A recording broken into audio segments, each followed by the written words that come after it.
Halo semuanya, kenalin, nama aku Siska Amelta Adi dengan NIM 06101282429045. Jadi, di sini aku ingin melakukan uji coba ANCOVA. Sebelumnya, apa sih ANCOVA itu? Jadi, ujian ANCOVA 2 jalur yang dalam bahasa Inggris itu disebut two-way ANCOVA, yang dimana 2 jalur atau 2 arah karena analisis ini melibatkan 2 variabel bebas atau independent variables.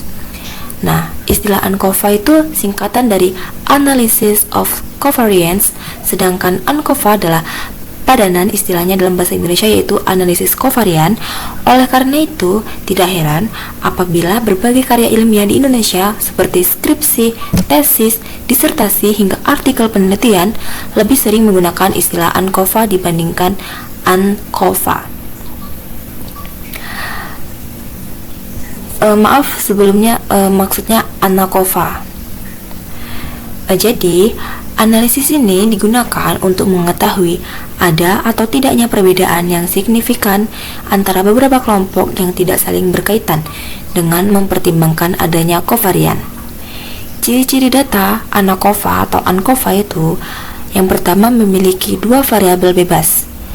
Yang kedua, memiliki data kovarian, minimal 1 kovarian. Yang ketiga, terdiri atas minimal 2 kelompok. Yang keempat, memiliki 1 variabel terikat atau dependent variable.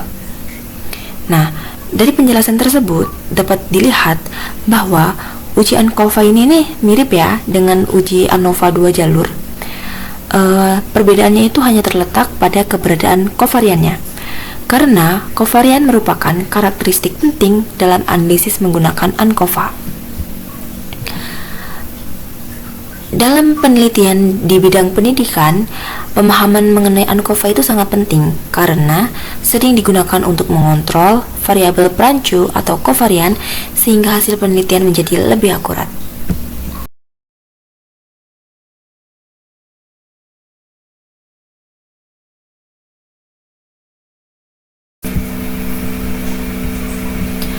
Ada beberapa asumsi yang perlu kita periksa sebelum melakukan uji 2 ANCOVA, di mana yang pertama, variabel itu harus terikat berupa skala interval atau rasio.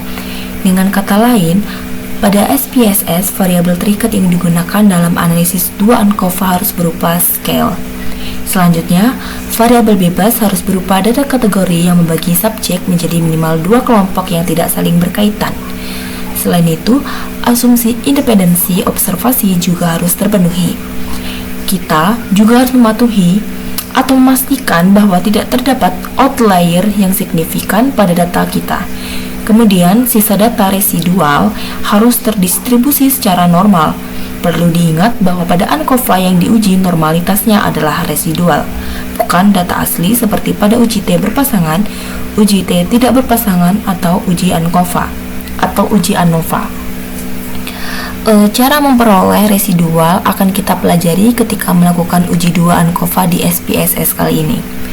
Selain itu, varian antar kelompok juga harus homogen, di mana hal penting lain yang harus diperiksa adalah bahwa kovarian harus berhubungan secara linier dengan variabel terikatnya.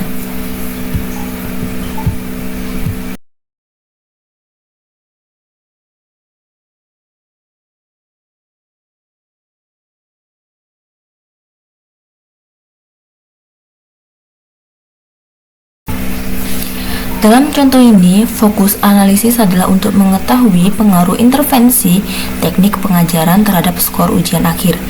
Ada 3 teknik pengajaran berbeda yang digunakan pada video kali ini. Yang pertama, pada kelompok itu kan dibagi menjadi 3. Nah, kelompok pertama itu teknik yang menekankan peningkatan keterampilan matematika. Yang kedua, teknik yang menekankan peningkatan kepercayaan diri dalam statistika dan matematika, dan yang ketiga yaitu teknik berbasis pemecahan masalah dalam kelompok.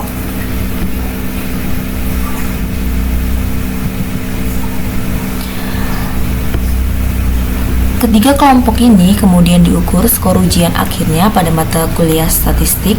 Semua peserta juga mengikuti pretest, yaitu pengetahuan statistik. Skor pretest ini digunakan sebagai kovarian untuk menghilangkan pengaruh kemampuan awal terhadap skor akhir.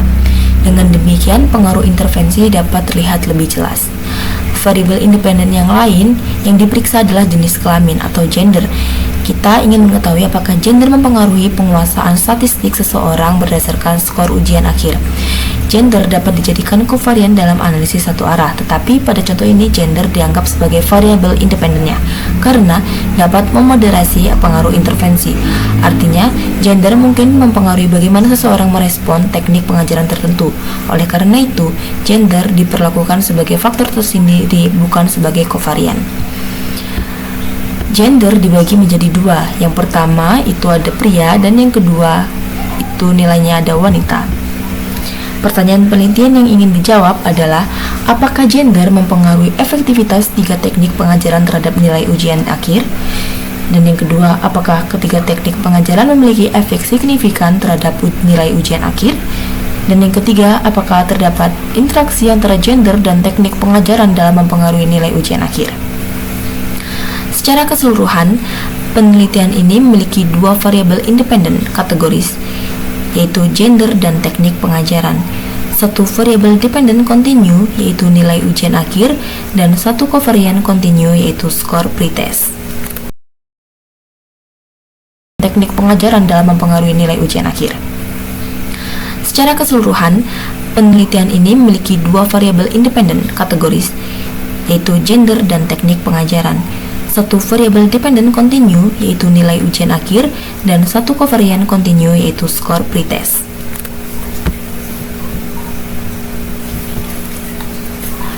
Asumsi ANCOVA dua arah perlu dipenuhi sebelum melakukan ANCOVA dua arah.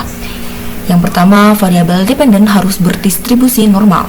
Yang kedua, homogenitas varians antar kelompok diperiksa dengan uji Levin. Yang ketiga, kovarian harus diukur sebelum intervensi berlangsung. Yang keempat, kovarian harus reliable dan diukur dengan akurat. Yang kelima, jika lebih dari satu kovarian digunakan, antar kovarian tidak boleh memiliki multikolinearitas tinggi. Yang keenam, terdapat hubungan linear antara kovarian dengan variabel dependent. Yang ketujuh, homogenitas kemiringan regresi, homogeneity of regression slopes, yang berarti hubungan antara kovarian dan variabel dependent harus sama di seluruh kelompok.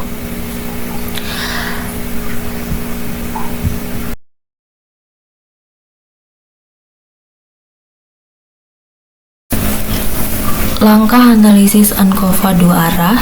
Yang pertama, aku udah dapat datanya nih, dimana ada 4 tabel. Tadi isinya udah aku jelasin masing-masing. Ada gender, kelompok, ujian akhir, dan tes awal. Ini kita buat di Excel data-datanya. Nah, setelah itu, untuk menjalankan ANCOVA dua arah pada SPSS, langkah-langkahnya kita buka SPSS.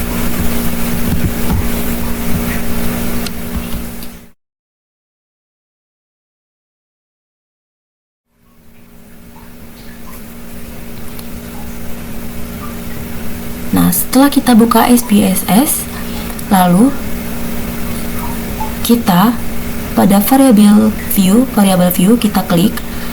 Yang pertama itu ada gender, kita tulis gender. Yang kedua ada kelompok. Yang ketiga kita tulis Y sebagai akhir, yaitu ujian akhir, kita tulis Y post test. Maaf, itu sebenarnya ada kesalahan, harusnya Y test gitu.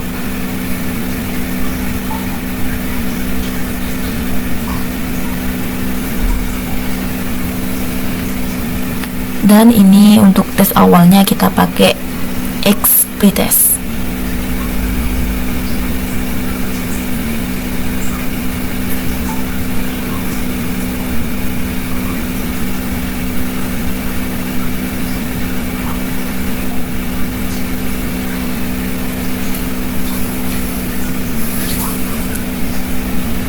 Setelah itu kita lanjut pada label, kita klik. Dan untuk label kita tulis jenis kelamin, karena gender tadi itu kan jenis kelamin. Terus kelompoknya itu kan teknik pengajaran yang kita lakukan tadi. Dan untuk YPOS test dan XP test kita tulis juga seperti yang pada tabel, yaitu untuk YPOS test adalah ujian akhir dan untuk XP test adalah tes awal.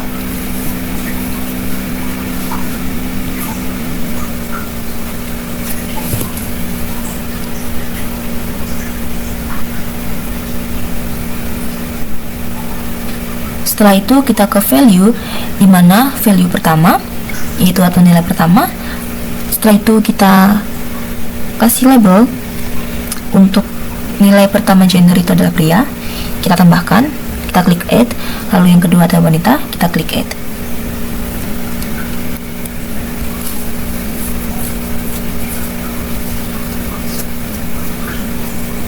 Sama seperti yang tadi, kita juga buat yang pada teknik pengajaran atau di kelompok. Karena ada 3 kelompok, jadi kita buat value pertama untuk keterampilan matematika.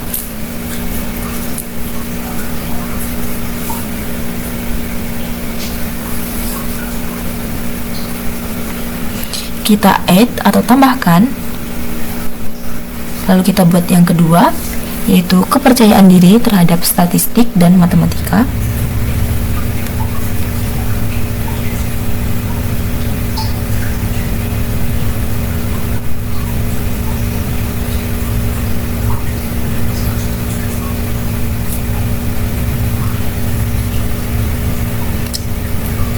Setelah itu kita tambahkan juga, dan kita buat yang nilai ketiga, yaitu pemecahan masalah statistik secara berkelompok.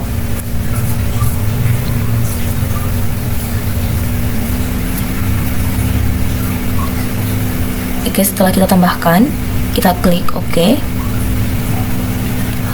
Untuk ujian akhir dan tes awal tidak usah kita buat seperti itu. Lalu kita ke measure. Untuk yang gender kita nominal, dan untuk yang kelompok juga kita buat nominal. Dan untuk yang Y-test kita buat scale, dan untuk yang XP test kita buat scale.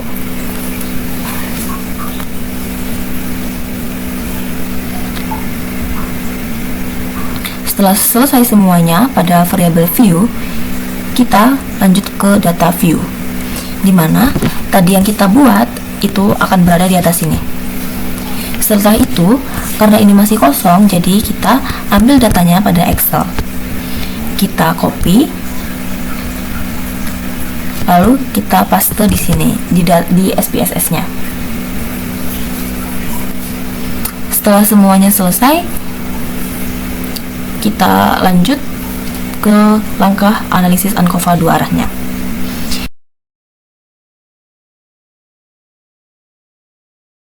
Buka menu Analyze. Setelah itu kita pencet General Linear Model. Setelah itu kita pencet Univariate. Nanti akan keluar data-data tersebut. Kita pindahkan variabel dependent, yaitu ujian akhir, ke kotak dependent variable. Lalu kita pindahkan covariant, yaitu pretest score, ke kotak covariant. Lalu kita pindahkan variabel independent, yaitu jenis kelamin dan teknik pengajaran, ke kotak fixed factor. Setelah itu kita klik model, lalu kita pilih full factorial. Setelah itu kita klik continue. Lalu kita klik AM, kita pindahkan gender, kelompok, gender dan kelompok ke display min4.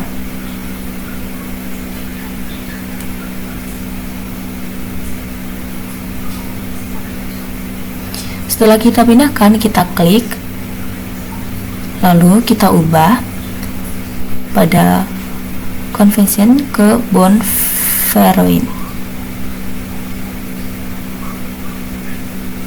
Setelah itu kita klik continue.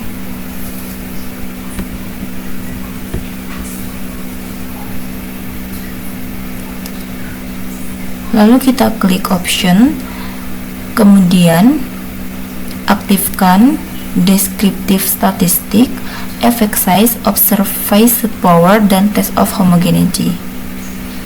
Setelah itu kita klik continue. Klik plots, masukkan group ke horizontal axis, gender ke separate lanes, dan klik add atau tambahkan, kemudian kita klik continue.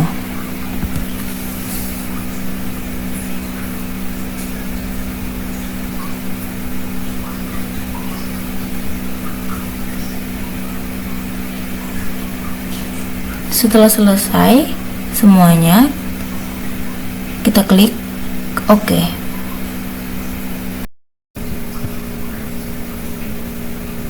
Dan kita dapatkan yaitu hasilnya, dimana test of Betwen itu tuh subjek efeknya bagian paling penting karena disinilah terlihat efek kovarian, efek utama, dan interaksi. Lalu ada deskripsi statistiknya yang dimana memperlihatkan rata skor ujian akhir pada tiap kombinasi gender dengan teknik pengajaran, dimana pada pria itu keterampilan matematikanya 37,75, kepercayaan diri 38,60, dan kerja kelompok 45,67. Sedangkan pada wanita keterampilan matematikanya 38,17, kepercayaan dirinya 42,00, dan kerja kelompoknya 44,00. Dimana totalnya pada teknik pengajaran keterampilan matematika yaitu 38,00, kepercayaan diri 39,17, serta kerja kelompok 45,43. Maknanya sebelum dikontrol dengan kovarian, kelompok pembacaan masalah statistik berkelompok menghasilkan nilai tertinggi baik pada pria maupun pada wanita. Lalu pada uji Levent pada homogenitas varians, signya yaitu 0,501, yang dimana tadi kan kalau pada jika nilai P lebih besar dari 0,05 maka homogenitas variansnya bakalan terpenuhi. Nah, karena nilainya 0,501 dan nilai tersebut berarti lebih besar dari 0,05, maka varian antar kelompok homogen terpenuhi. Artinya hasil ANCOVA aman untuk diinterpretasi. Lalu lanjut pada test of Betwen subject effect.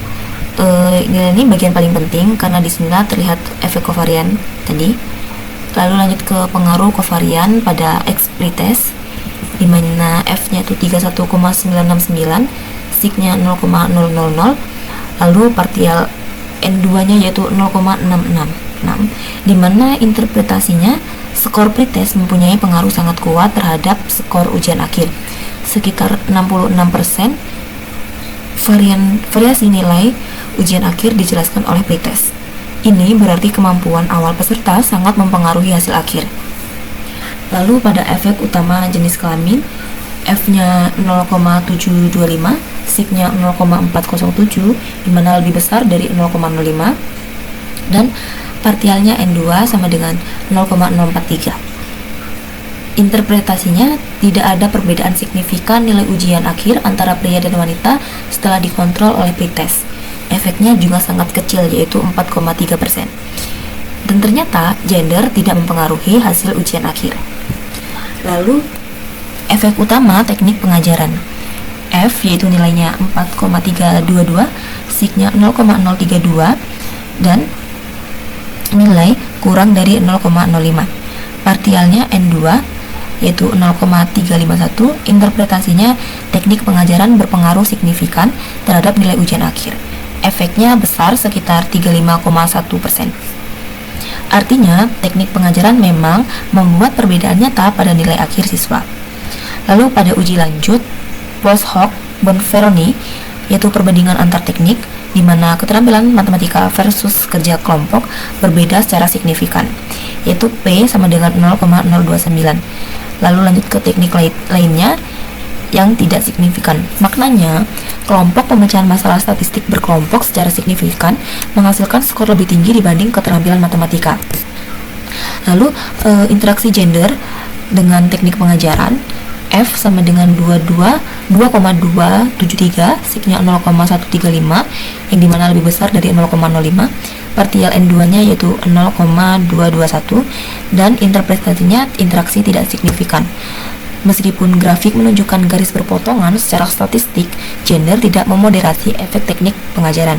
Artinya, efektivitas teknik pengajaran sama untuk laki-laki dan perempuan. Tidak ada perbedaan pola pengaruh teknik pengajaran berdasarkan gender.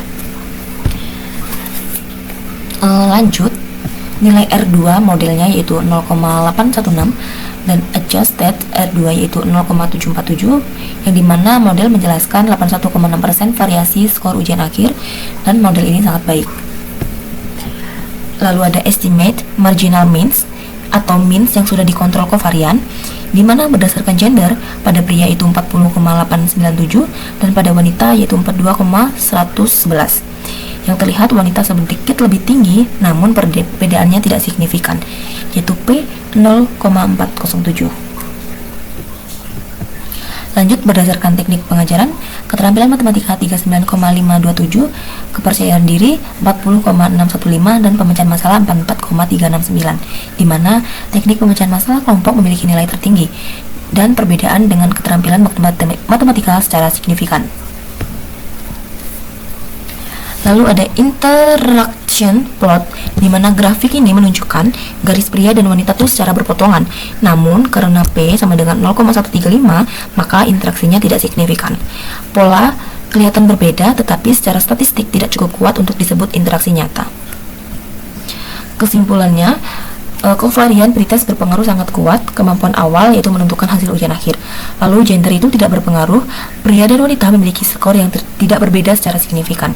Lalu pada teknik pengajaran itu berpengaruh secara signifikan karena terdapat perbedaan hasil antara teknik pengajaran dan teknik pemecahan masalah statistik berkelompok adalah yang paling efektif. Lanjut, tidak ada interaksi gender dengan teknik pengajaran. Efektivitas teknik pengajaran tidak dipengaruhi oleh gender, di mana teknik yang efektif yaitu efektif untuk semua gender. Lalu model itu sangat baik karena R2 mencapai 81,6% yang menunjukkan model menjelaskan hampir seluruh variasi nilai. Berdasarkan hasil analisis Arcova 2 jalur, diperoleh bahwa skor pretest memiliki pengaruh yang sangat signifikan terhadap skor ujian akhir, yaitu P kurang dari 0,001 dan N2-nya yaitu 0,666. Di mana ada variabel jenis kelamin tidak menunjukkan pengaruh signifikan terhadap hasil belajar, yaitu P sama dengan 0,407 dan N2-nya 0,043. Sebaliknya, pada teknik pengajaran memberikan pengaruh secara signifikan terhadap skor ujian akhir, yaitu P 0,032 dan N2-nya yaitu 0,351. Hasil uji lanjut menunjukkan bahwa teknik pemecahan masalah statistik secara berkelompok memberikan hasil yang lebih baik dibandingkan teknik keterampilan matematika. Interaksi antara jenis kelamin dan teknik pengajaran tidak signifikan, yaitu P 0,135, yang sehingga dapat disimpulkan bahwa efektivitas teknik pengajaran berlaku sama bagi peserta didik dan laki-laki serta perempuan.